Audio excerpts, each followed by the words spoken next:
Seja bem-vindo a mais um episódio do UIT Talks, o podcast da UIT Tecnologia, onde nós abordamos sobre cibersegurança, negócio, transformação digital, inteligência artificial e tudo que a sua empresa precisa para se preparar para o futuro.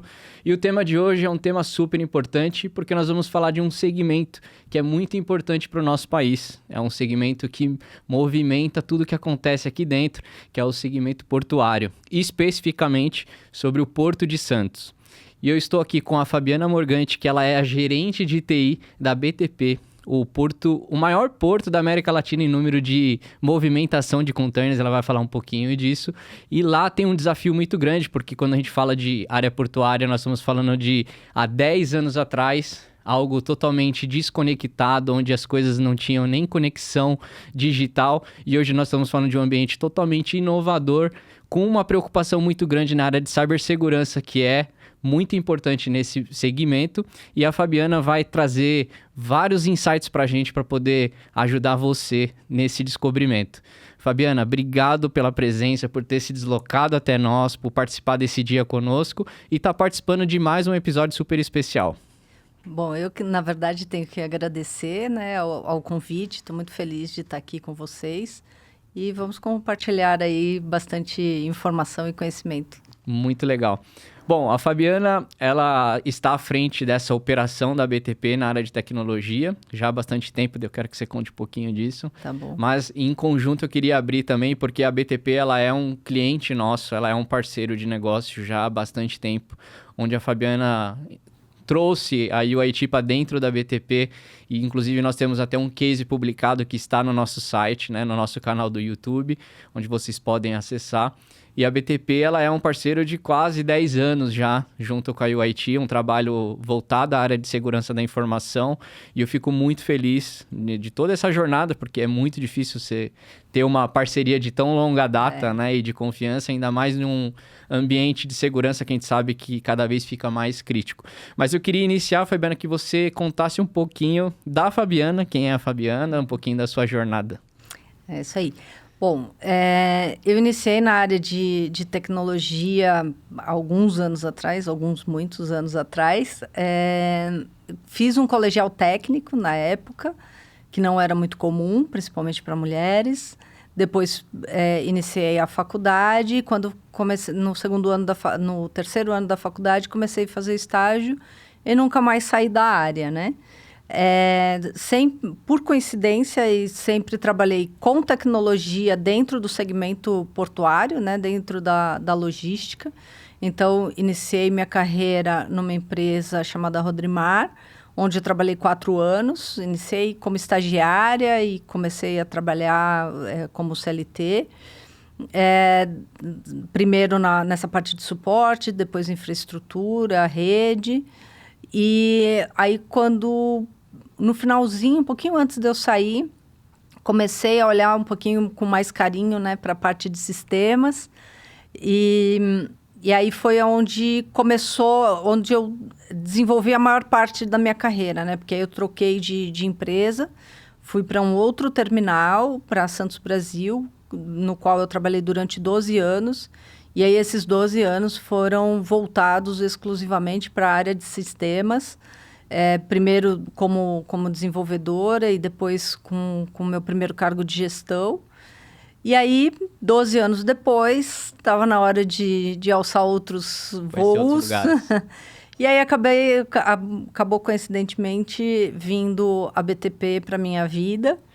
E aí foi uma transformação total, né? Porque saí da exclusividade de sistemas e fui para ser gestora, né, da área de TI como um todo, né? E foi foi lá mais ou menos em 2013, eu entrei em 2011, mas mais ou menos no finalzinho de 2013, que começou a jornada de cyber, né? Então, naquela época se falava muito pouco sobre cibersegurança. O máximo que tinha ali era um antivírus e um firewall. Era mais que necessário. Exatamente. O suficiente. Exatamente. Mas ali naquele momento, a gente entendendo que o crime, né, organizado ia se movimentar também ia se tornar digital. Então, ali, naquela época, em 2013, começou a nossa jornada que não parou nunca mais. Ela só cresceu ao longo dos anos, né? Então, a gente começou com a nossa primeira política de segurança da informação, de cuidar dos dados, de ter a preocupação com os dados. E hoje estamos no patamar que a gente chegou, né? Não, muito bacana. Parabéns pela trajetória. Primeiro porque a área de tecnologia, a gente sabe que ela é uma área que prevalece normalmente o homem, né? Já é uma área que não tem tantas mulheres dentro e ainda mais na área de gestão, né? Que é uma área também que a gente vê poucas, né? Nós temos poucos clientes que têm uma mulher ali na parte de gestão. Então, é super bacana, ainda mais com a bagagem que você tem e o tanto tempo que você está dentro da BTP, né? E a gente acompanhou, obviamente, esse crescimento. E é justamente nesse crescimento que eu queria abordar, porque eu tenho certeza que quando você entrou, a realidade era bem diferente. Sim. Né? Hoje nós temos, eu acredito, né? A gente já bateu um papo até previamente, mas toda operação portuária hoje ela é dependente de tecnologia. Eu acredito que não tenha nenhum departamento da empresa que sobreviva hoje sem ter um pedacinho da área de tecnologia. E você tem, obviamente, você tem um time por baixo de você para poder suportar todas essas demandas, mas eu queria que você falasse, tem algum momento dentro dessa trajetória que você olhou e falou assim, agora é a área de tecnologia, cibersegurança, inovação, já não é mais aquele negócio, não é uma necessidade suporte ali, né? O suporte, né? É uma coisa estratégica já. Teve essa virada de chave durante essa jornada? Ah, sim, teve. Porque o que acontece, né? Hoje, a gente precisa... Quando eu subo a serra, né? A gente precisa desmistificar um pouquinho o porto, né? O porto não é mais, já há muitos anos, o estivador que segura a saca de café nas costas, né? Hoje tem muita tecnologia embarcada e um terminal de container do porte da BTP, ele não sobrevive mais do que 1 hora e meia sem sistema. Na verdade, hoje, se tivermos uma interrupção de sistema, né, de solução de TI, qualquer que seja, 15 minutos já gera uma fila no gate que leva até, por exemplo, próximo ali da Anchieta. Então, é operação de missão crítica pela qual a gente não pode ter nenhum tipo de interrupção. Então, a gente precisa trabalhar na alta disponibilidade de todo o ambiente. Não é só infraestrutura, ou só sistema, ou só cyber. Todo esse ecossistema precisa estar muito bem estruturado para, em algum tipo de indisponibilidade, a gente já conseguir colocar a redundância em produção. Então, tudo isso foi crescendo ao longo dos anos junto com o amadurecimento da tecnologia no mundo como um todo, né?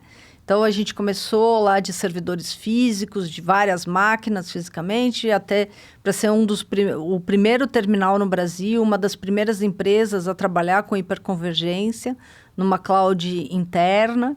E aí, por conta disso, também vindo a parte de cibersegurança. E aí, a gente foi crescendo o nosso ambiente, conforme o terminal foi crescendo, foi aumentando as suas operações, o nível de movimentação, até chegar no nível que a gente está hoje. E estamos na próxima virada de chave, que é a virada da automação.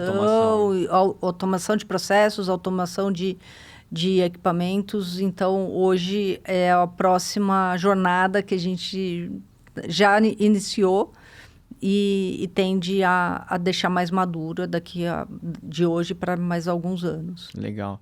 Eu queria, se é que é possível, que você explicasse como é que funciona hoje, porque eu acho que é uma coisa que chama a curiosidade de todo mundo, né? Eu acredito que muita gente pergunte isso. Como é que funciona hoje o porto? Porque eu sei que assim, né? A gente pensa que, comprei vou dar um exemplo para facilitar. Comprei uma coisa no site da China, ele vai chegar de container. Qual que é o papel da BTP? Como é que funciona? Por trás dos bastidores ali, né? Se é que é possível, não precisa detalhar tanto, obviamente, porque eu acredito que tenha muitas entrelinhas. Mas tem como você explicar como é que funciona a operação hoje? Sim, claro. A operação, o terminal de container, ele é a linha de chegada ou a de saída de uma mercadoria, né? Então, o container, ele vem no navio, o armador, que é o dono do navio, faz o fretamento com os seus clientes, seja importador ou exportador, e aí ele vai fazer o transporte dessa carga ao redor do mundo.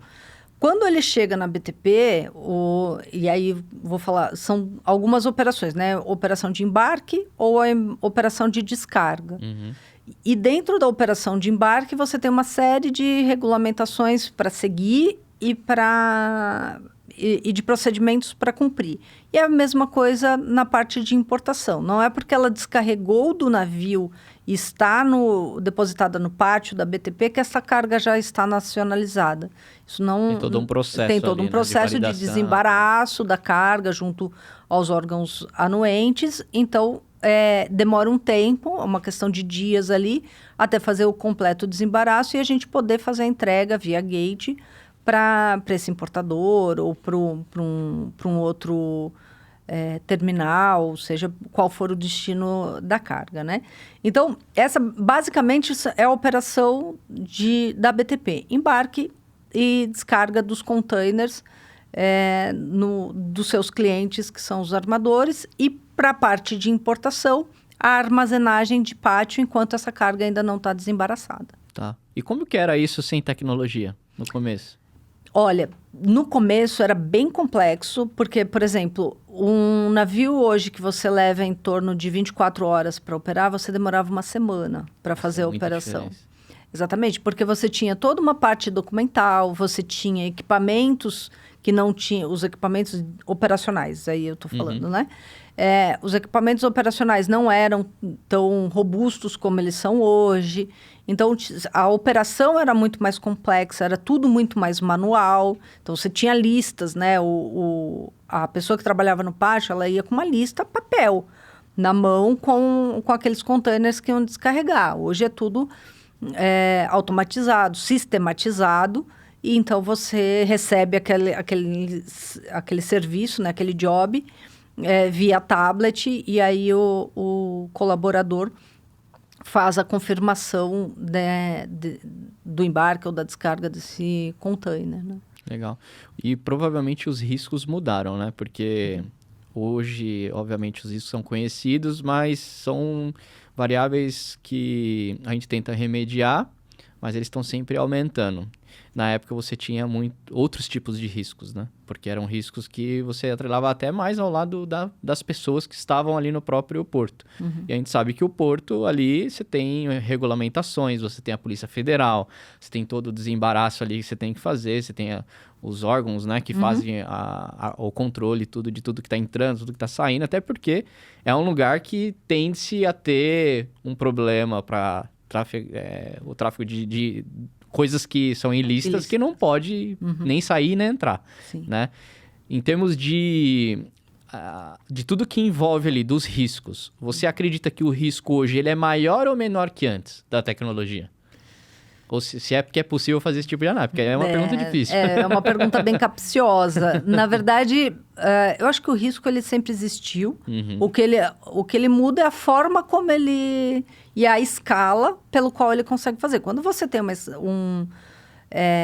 alguma atividade manual, você tem uma escala, né? Que ela é em menor proporção. Quando você digitaliza isso e vai para a internet, você tem uma escala muito maior. Então, a tentativa de ataque é muito maior, de cyberataque, né? Então, de vazamento de informação, todas essas portas que a gente fecha diariamente, tem alguém tentando, ou vários robôs tentando abrir alguma brecha.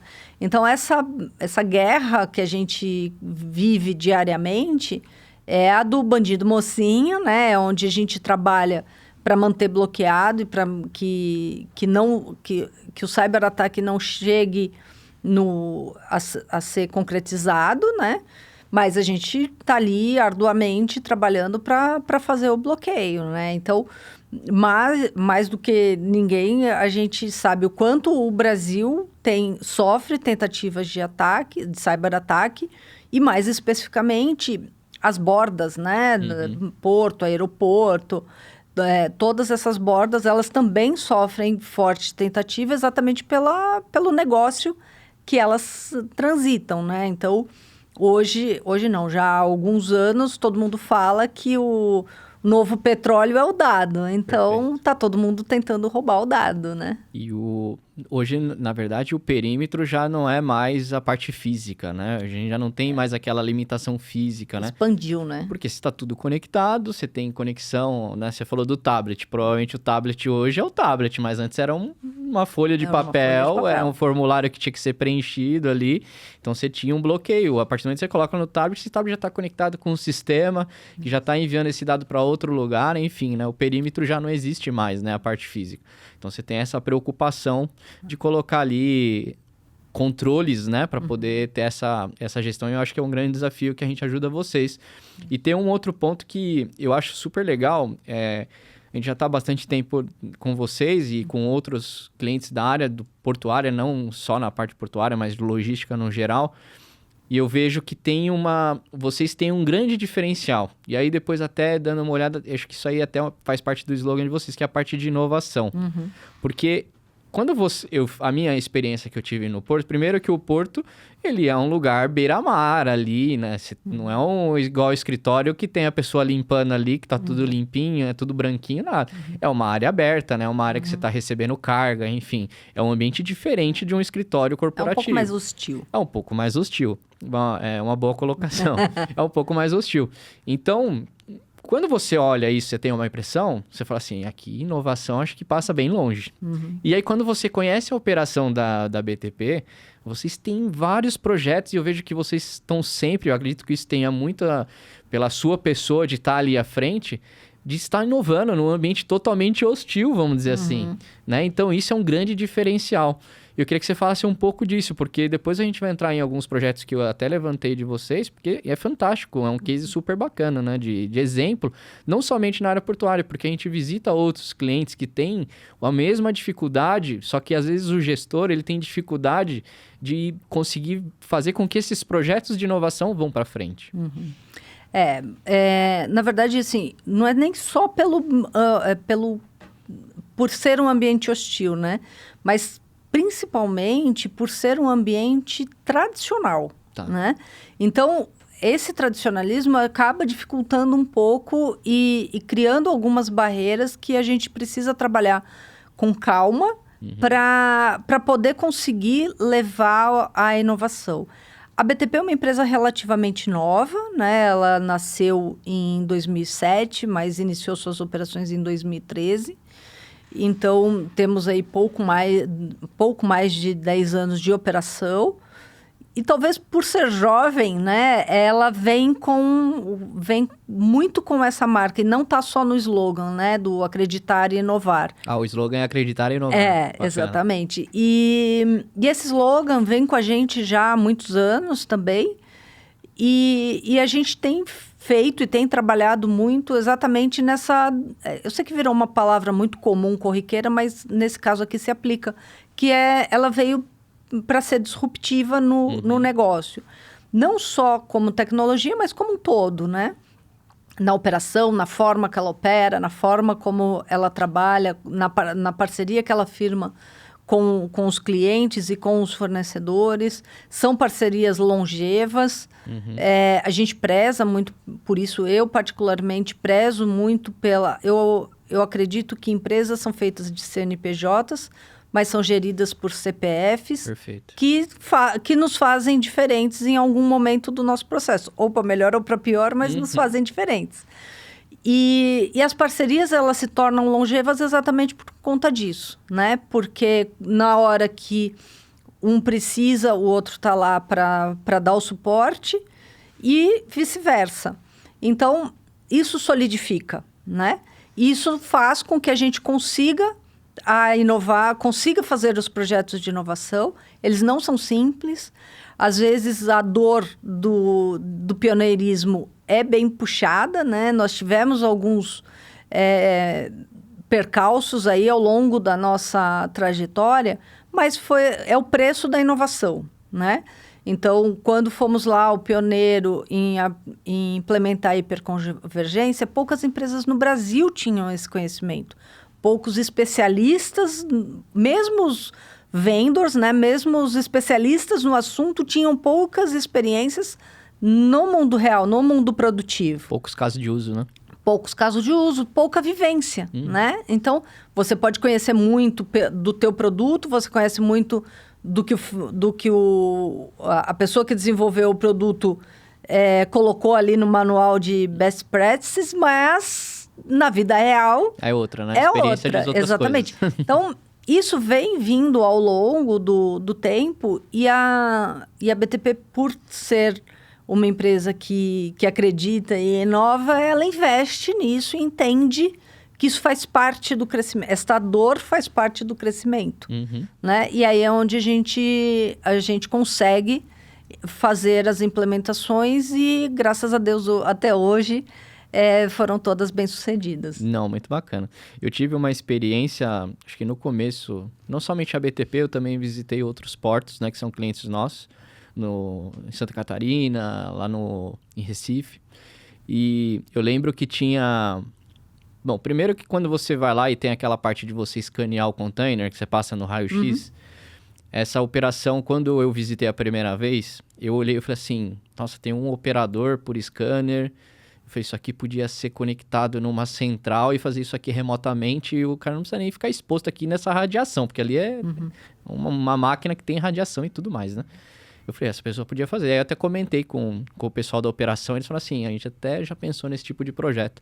Só que eu não consigo hoje porque eu não lembro se era, acho que era a Receita Federal, não autorizava você ter aquele sistema fora do ambiente controlado, enfim, não podia ser remotamente, né? Eu acredito que hoje até isso possa até ser mudado, porque as coisas vão evoluindo, a maturidade e tudo.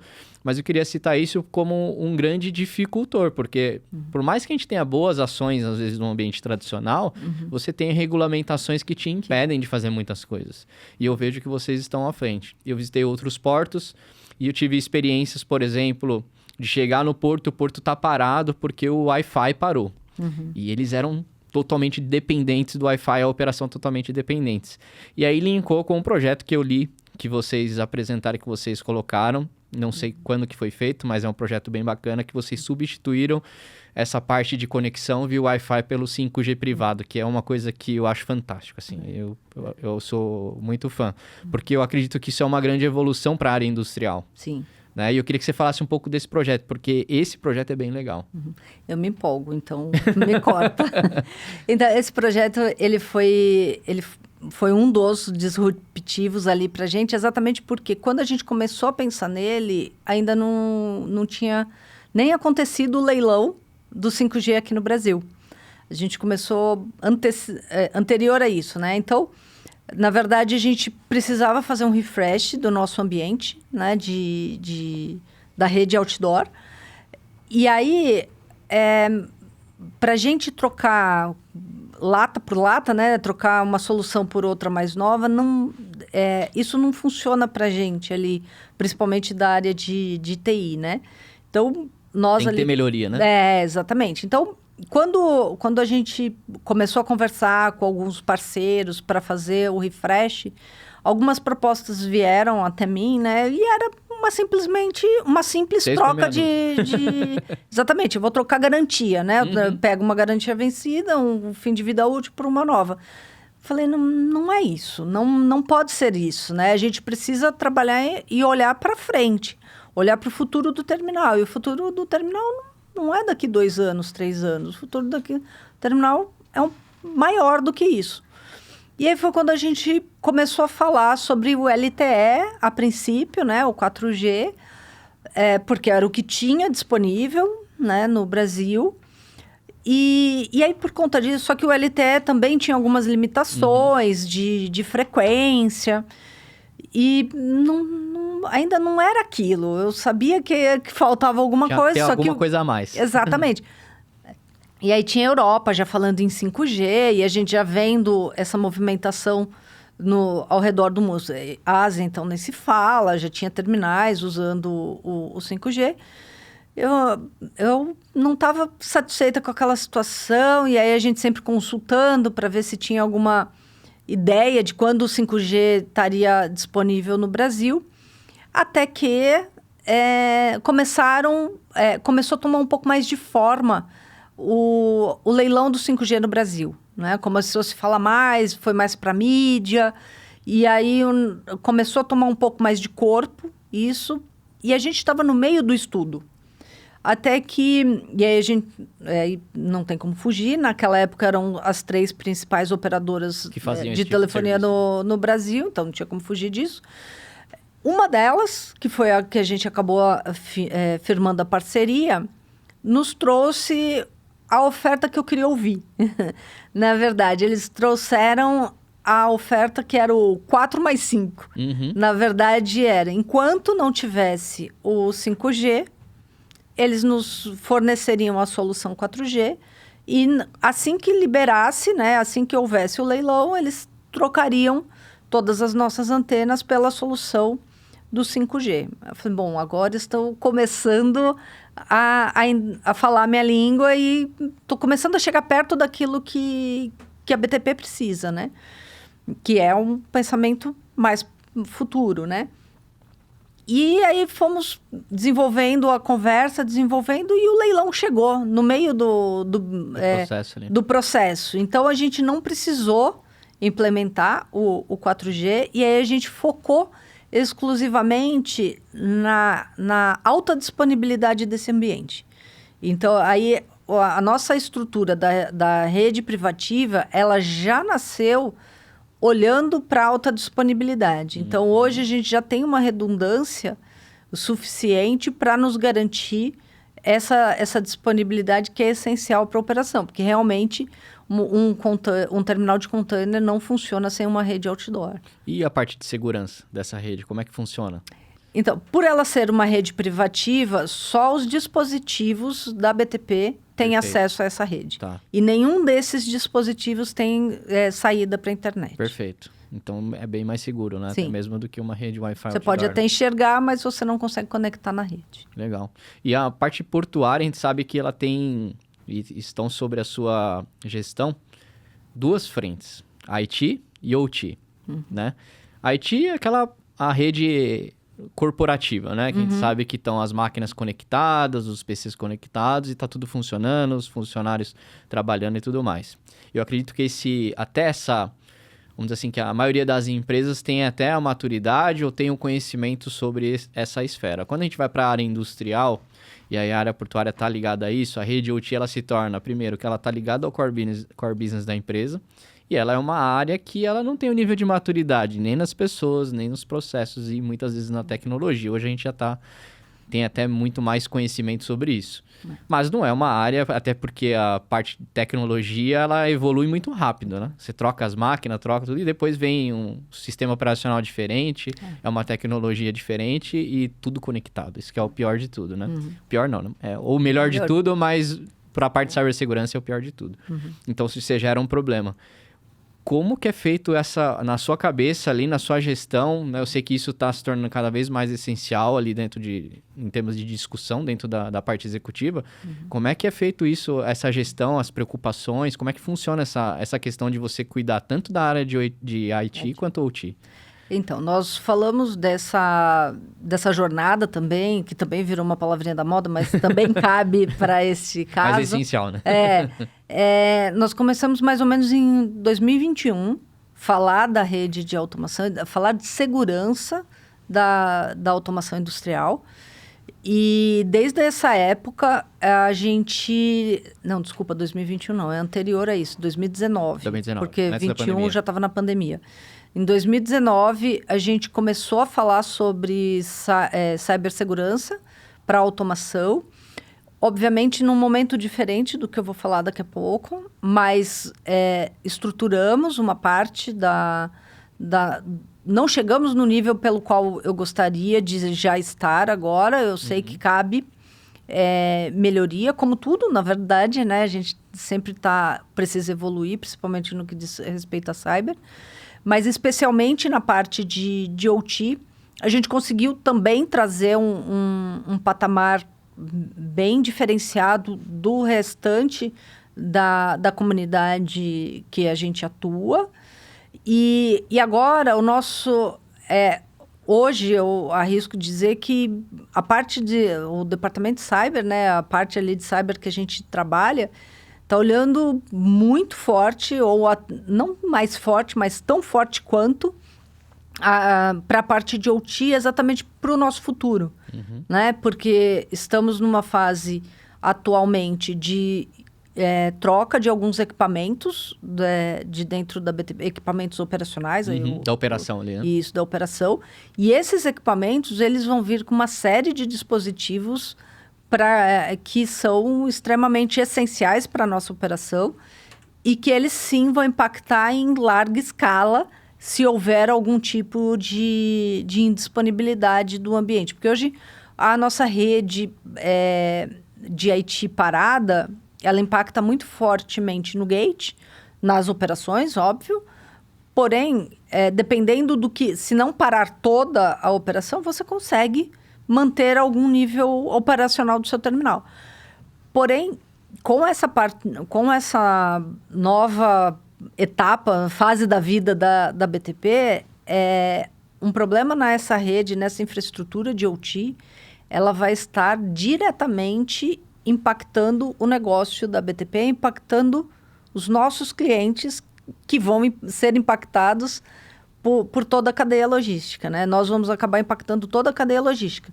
Então, a gente está olhando muito forte para o que, como e quando fazer essas implementações de toda essa parte de segurança para a parte de automação industrial, que vai ser extremamente essencial dentro das nossas operações daqui a alguns anos. Sim.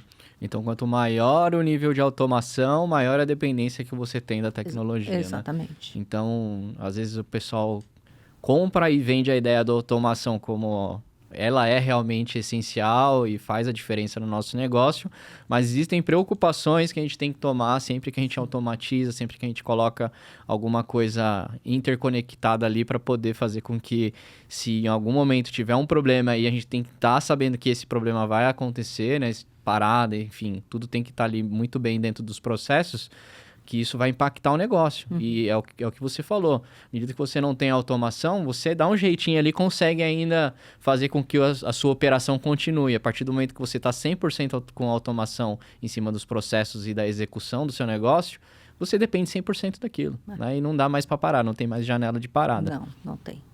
Perfeito. Existe você tem que ter... Desculpa te cortar, mas você tem que ter uma alta disponibilidade, uma redundância de todo o teu ambiente, exatamente para poder cobrir algum tipo de indisponibilidade. Vira parte do plano, né? Na hora que você desenha todos os projetos de automação, você tem que estar pensando na redundância, né? Em todos o segundo plano, né? Sim. Você tem que estar com o plano A e o B andando lado a lado ali, né?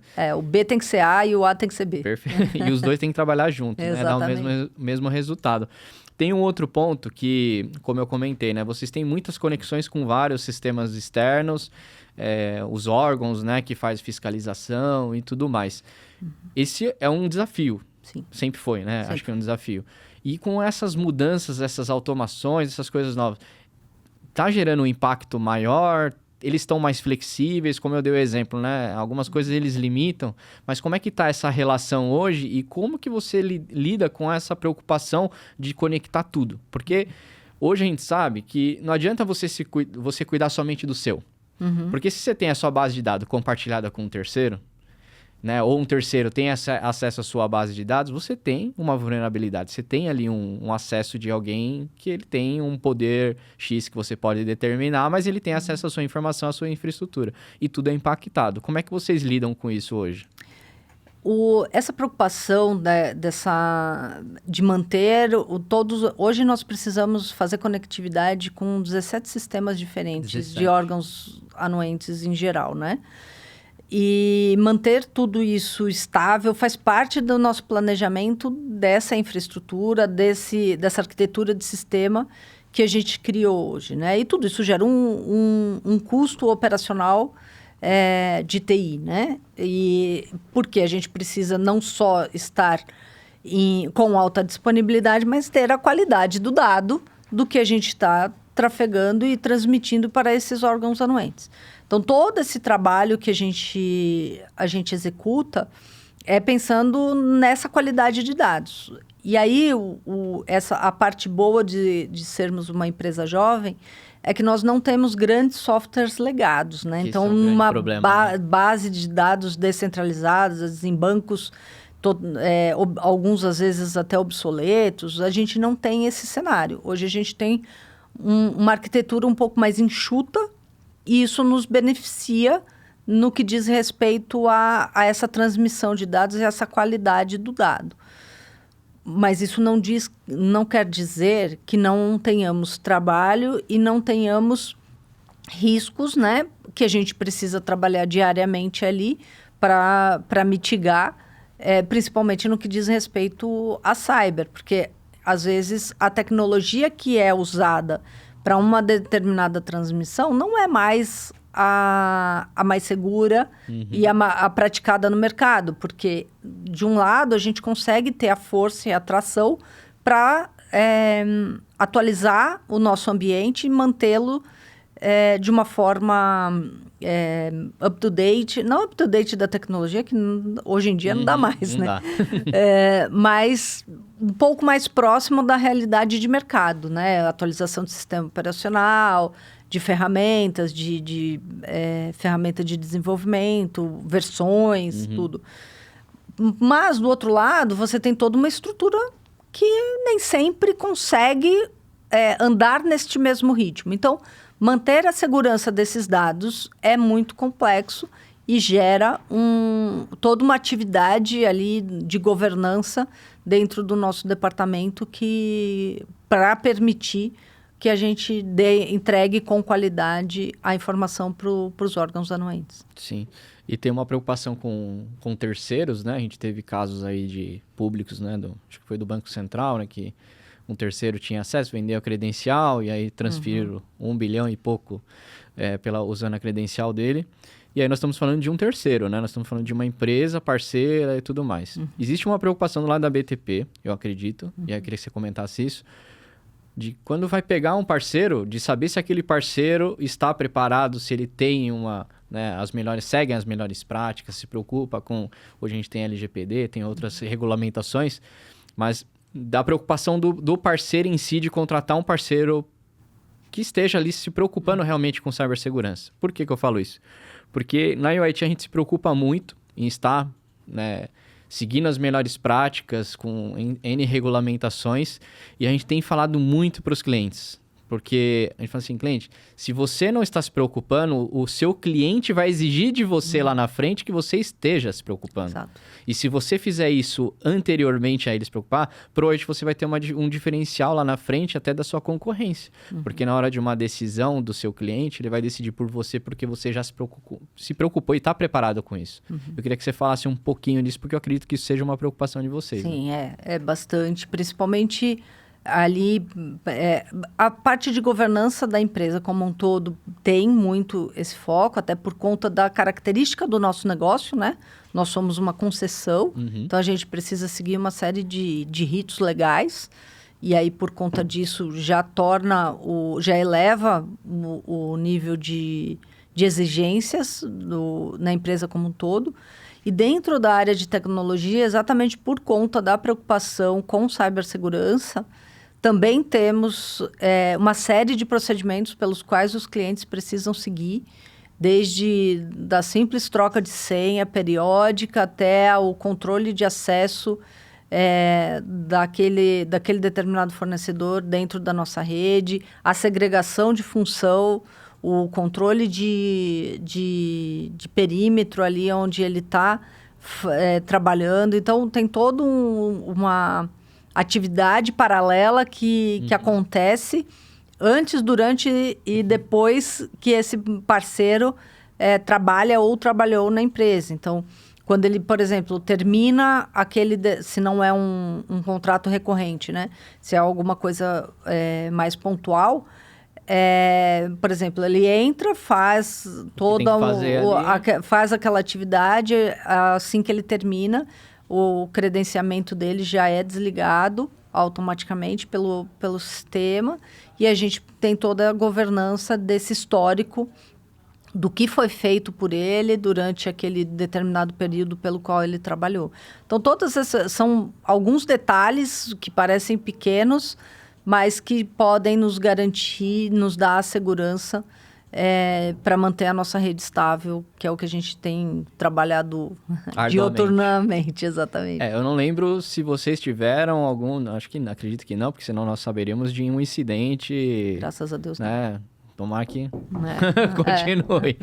Mas a gente sabe que o risco vai sempre aumentando, né? Então, uma hora pode acontecer, mas a gente tem que estar preparado para isso.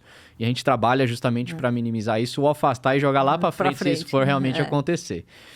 Mas existe essa questão da governança, mas a governança muitas vezes ela é vista como uma trava de inovação. Como é que você lida isso? Porque você está numa empresa, a BTP ela tem por trás do grupo ali, né? Tem empresas maiores que também seguem compliance, uma série de regulamentações. Isso. E tem outros portos que já passaram por N problemas, incidentes e no final vira uma aula para a gente poder falar o que eles fizeram de errado que a gente vai fazer e corrigir. Então, a governança ela vira uma trava. Como é que você lida com isso? Porque a BTP, como eu falei, ela é uma empresa inovadora. Mas se você tem governança, você também tem que... Você tem que ir controlando ali, Controlando, né? Exatamente. Na verdade, o que acontece? Nós temos, né, toda a governança, os nossos acionistas têm as suas governanças também. Nossas redes são independentes, mesmo eles sendo os acionistas, eles não têm o controle da nossa rede. Né? São 3 ambientes distintos. E por conta disso, nós não geramos riscos para eles, nem eles para nós. Então, mas isso não impede da gente trafegar a informação com eles, né? Todo esse trabalho, né, dessa governança, ele é feito exatamente para a gente olhar. Eu, como área de tecnologia, não faz o menor sentido eu falar de tecnologia, não falar de inovação e não fomentar a inovação dentro da empresa, né? Então, eu vou estar dando um passo, vou estar jogando contra a minha característica mesmo, né? Só que tem um detalhe. A gente... e aí, isso é um lema que eu trago desde do início da minha carreira, pelo menos quando eu me tornei gestora, eu não trago tecnologia por tecnologia. Eu vou sempre olhar o que a empresa precisa, qual é a necessidade da empresa, e aí eu olho para fora, vejo qual é a tecnologia que tem no mercado, e aí a gente traz a tecnologia que mais seja aderente e que possa dar uma escalabilidade para a empresa como um todo. Foi assim com a rede, com a cloud privada, assim com 5G, assim com algumas iniciativas de IA que a gente tem trabalhado. Isso não essa parte não é modinha, isso vem desde lá de trás, exatamente porque a BTP ela não é uma empresa de tecnologia, ela é uma empresa que usa a tecnologia para trazer o melhor serviço para o cliente dela. E o melhor serviço nem sempre é a tecnologia de ponta. Eu posso estar usando uma tecnologia que me atenda muito bem e que uma tecnologia mais atual não sirva. Perfeito. Né? Então, a gente faz esse estudo do ambiente antes de aplicar qualquer tipo de tecnologia. Eu gostei muito dessa abordagem que você falou, de você não pegar a tecnologia simplesmente pela tecnologia, do que ela se propõe a fazer, porque o que ela se propõe a fazer talvez não é o que você está precisando. Né? Então, não vai trazer aquele benefício tão grande para dentro do seu negócio, e isso é fantástico. Essa abordagem, ela tinha que ser padronizada para todos os gestores de tecnologia. Você comentou de inteligência artificial.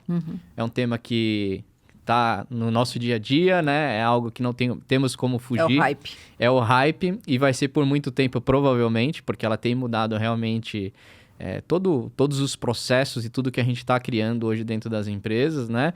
Ajudando em alguns momentos com desafios que a gente já tinha, com pessoas, enfim, com N coisas que a gente sabe que resolve, mas também traz risco, traz uma série de coisas e muda a cabeça das pessoas, dos processos da empresa e traz bastante coisa.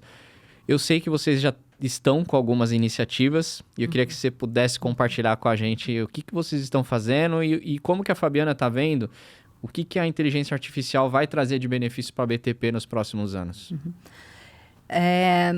A inteligência artificial, hoje ela se tornou muito comum e se popularizou muito por conta das LLMs, né? E as pessoas acham que inteligência artificial é LLM. E é muito além disso. Muito. Né?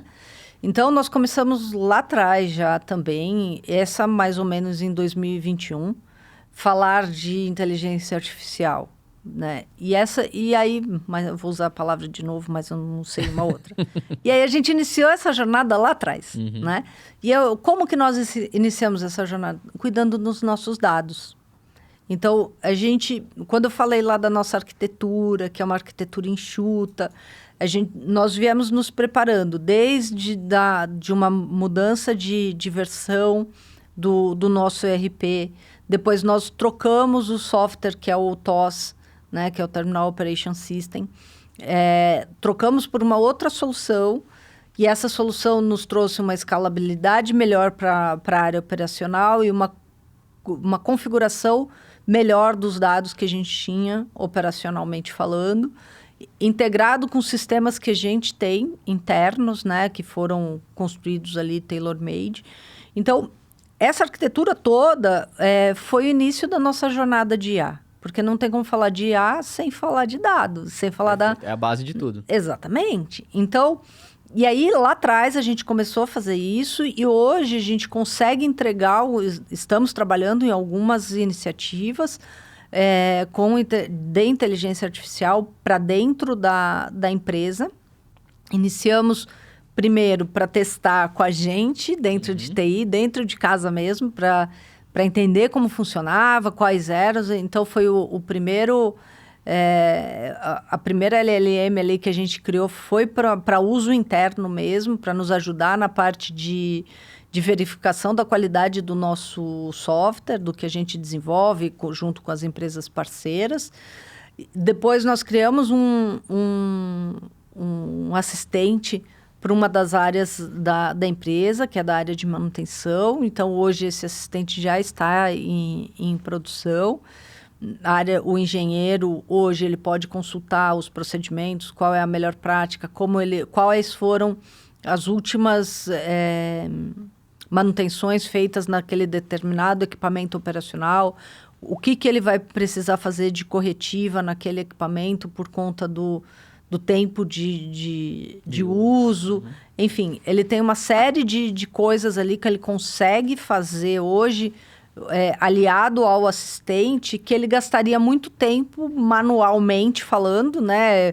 Olhando para relatórios, puxando da estrutura de dados, né? De relatório de sistema e do conhecimento dele mesmo, né? Do próprio engenheiro. Então, a gente conseguiu juntar tudo isso e entregar para ele uma solução que está na palma da mão dele e de muito mais fácil acesso. Isso deu um ganho de produtividade para o engenheiro bastante grande, né?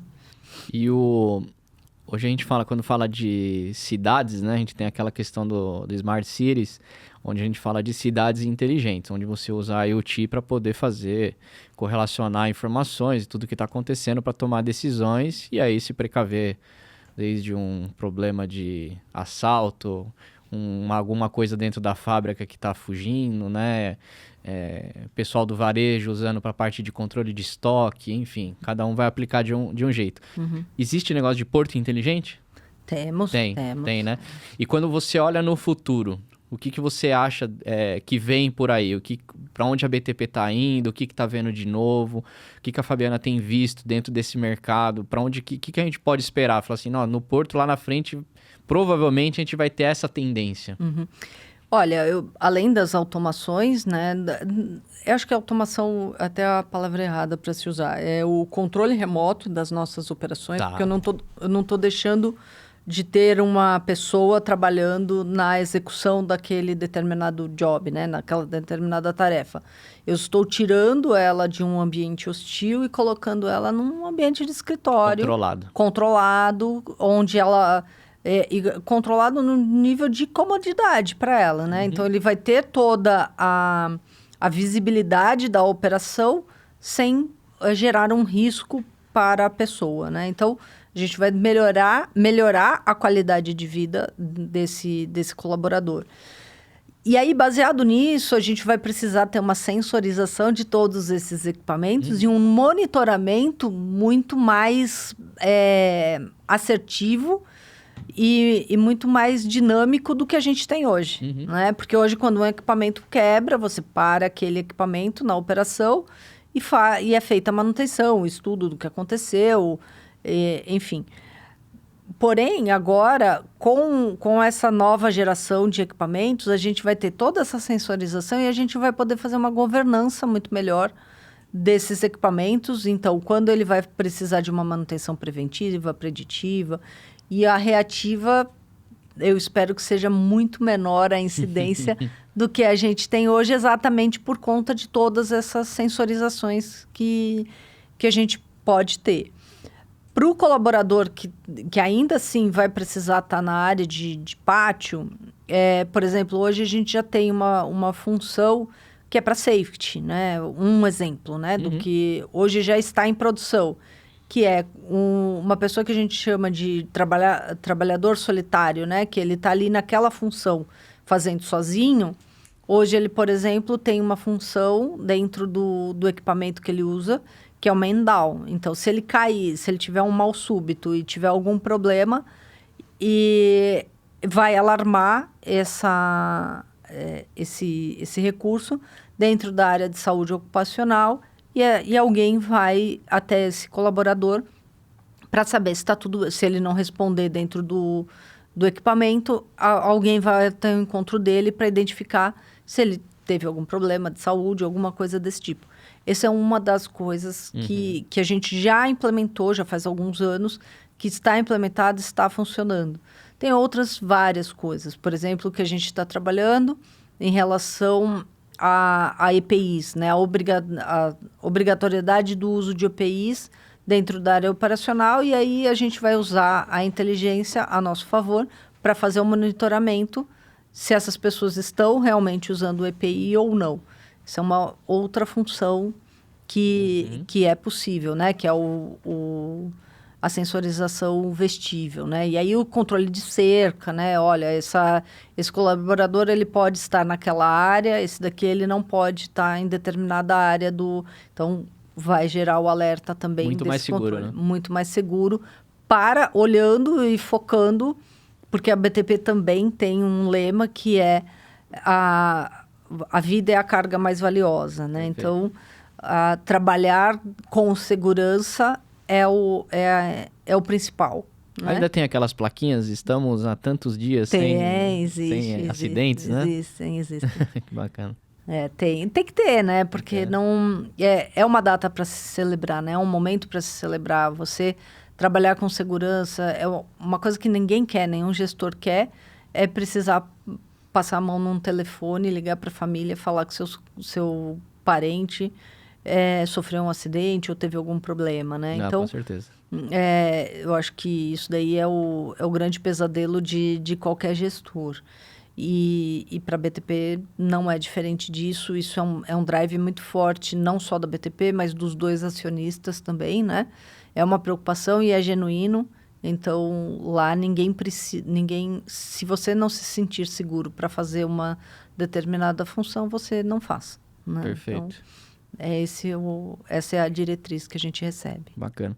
E com tantas novas tecnologias, aí do lado da off-topic da Fabiana, como é que você se mantém atualizada com tantas coisas que acontecem, né? Então, vocês trouxeram várias inovações, mas você teve que ir atrás em algum lugar. Eu vejo que o pessoal tem muita dificuldade de se manter atualizado. Óbvio que a gente tem acesso à internet, mas a gente sabe que não é só ali.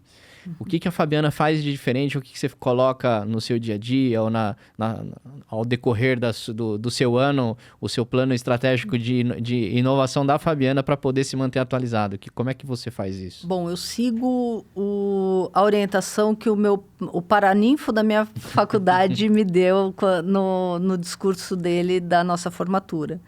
Ele falou o seguinte: se vocês acham que vocês estão terminando os estudos de vocês aqui, vocês estão enganados, vocês só estão começando. E é verdade, desde que eu saí do banco da faculdade, eu nunca mais parei de estudar. E o estudar não é só o convencional, não é só sentar numa cadeira de uma faculdade, de uma universidade, de uma pós-graduação, do MBA, seja do que for. Não é só isso, é também isso, né? Então, hoje eu me atualizo muito. Eu amo podcast. Podcast, é muito bom. Eu gosto muito também. Eu ouço podcast quando a gente trabalha em regime presencial, eu ouço podcast indo para o trabalho, voltando do trabalho. Eu ouço podcast em casa, eu leio muito conteúdo na internet, eu assisto muito vídeo, faço curso, obviamente. Procuro participar de bastante evento, bastante feira. Grupos, né? De networking. Grupos de networking, comunidades. Eu acho que essa é a melhor fonte de informação, né? Então, conhecer parcerias novas, conhecer colegas de trabalho em geral, né? Compartilham os desafios. Compartilhar desafios, exatamente, experiências, trocar cases, né? Então, assistir cases de outros colegas nessas feiras, nesses eventos que eu procuro participar, ele é sempre muito importante, né? Então, quando eu vou em um evento, eu não vou por ir no evento. Eu vou porque eu quero colher um conteúdo, eu quero participar de um painel, eu quero entender o que aquele painel está me levando de diferente, que tem alguma aplicabilidade, né? Eu gosto muito de ver coisas de outros segmentos, porque às vezes você está tão viciado ali naquele teu segmento, né? Não olhar só para o seu negócio. E às vezes a indústria do lado ali, a outra indústria, que não tem absolutamente nada a ver com a tua, mas tem alguma coisa que ele está fazendo ali que eu posso aplicar dentro da minha e que pode trazer um resultado diferente. Então, fazer tudo isso é muito importante, né? Não... ter a sede de tecnologia é o que move a gente. Sim. Não tem como parar, né? É o grande desafio de quem trabalha com tecnologia. Tem que estar sempre se atualizando. Exatamente. E para nós fecharmos, eu queria que você falasse, qual que é o maior desafio hoje da Fabiana, na área de tecnologia, que talvez seja o mesmo desafio da pessoa que está nos assistindo? Olha, hoje eu acho que o maior desafio, além de entender como as tecnologias estão funcionando, eu acho que hoje conseguir manter os melhores profissionais é o mais difícil, né? Trazer o pessoal sempre motivado, sempre querendo trabalhar, sempre buscando novo, buscando diferente, colhendo as informações necessárias para a gente poder trabalhar no que é melhor para a empresa. Eu acho que hoje é o mais difícil, né? O imediatismo está nos tornando... e aí, alheio a gerações, né? O imediatismo de todo mundo... Tudo bem, a nova geração vem mais imediatista ainda. Ainda, né? Mas o imediatismo está muito alto em tudo que a gente faz, né? A gente já não tem mais paciência para nada. Se aquela página que você está navegando demora mais do que 2 segundos, alguma coisa tem de errado, você já vai querer pular para outra e assim sucessivamente. E isso dificulta muito, porque às vezes o que é muito rápido nem sempre é o bem feito, né? Então, conciliar isso eu acho que é o mais difícil. Maravilha. Estamos chegando em mais um final desse episódio que foi muito legal, vários insights, não somente para o segmento portuário, mas também para vários outros segmentos. E eu queria te convidar a deixar uma mensagem, um pensamento para todos os gestores e executivos que estão nos ouvindo ou assistindo pelos canais. Legal. Bom, mais uma vez, obrigada pelo convite. E eu acho que a mensagem para os gestores e todos os executivos, não só de TI, mas de todas as áreas, a mensagem é: olhem sempre para a tecnologia, mas não tecnologia por tecnologia. Olhem primeiro para o seu negócio, qual é a necessidade do seu negócio, e aí sim a gente olha para a tecnologia e vê o que tem de melhor para a gente aplicar para aquela determinada demanda. Usar tecnologia por tecnologia, provavelmente a gente vai gastar muito dinheiro e não vai ter o resultado que a gente espera. Perfeito. Bom, Fabiana, muito obrigado. Agora eu que agradeço você, porque sei Você deixou muitas tarefas lá em Santos para poder estar com a gente nesse dia, né? Teve a oportunidade de conhecer também a UIT pela primeira vez, então fico muito feliz. Obrigado por essa oportunidade de estar com essas horas conosco, por participar desse podcast, de compartilhar todos esses insights com a gente. E que possamos ter outras oportunidades. Obrigado pela confiança e espero que a próxima eu te encontre lá em Santos. Combinado, então. Eu fico esperando você por lá e, mais uma vez, obrigada. Foi um prazer estar aqui e é um prazer ter essa parceria tão longeva. Obrigado. Bom, esse foi mais um UIT Talks, onde a tecnologia encontra a vulnerabilidade humana e transforma em estratégia. E nos vemos no próximo episódio.